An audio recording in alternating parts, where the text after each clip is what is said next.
Hey everyone, welcome back to David's tutorial, and today we will be talking the Cash App and how do I use it.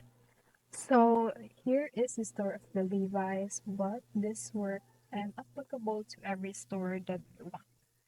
So let's zoom in. So Cash App lets customer pay for purchases in 4 equal installments every 2 weeks. Cash App Afterpay is always zero interest, but you are subject to extra charges for missed payments. So for the Levi store, must be eligible that your order total is $35 up to $1,000.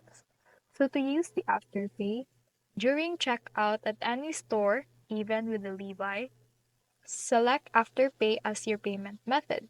At the Cash App, on your Cash App Afterpay website, enter your payment details, Visa or MasterCard. If you've used Cash App Afterpay before, then you just log into your account. But new customers who apply for Cash App Afterpay will be submitted through a soft credit check.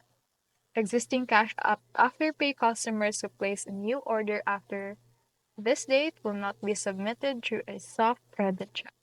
This is applicable to all, not only with the Levi Store. That's all.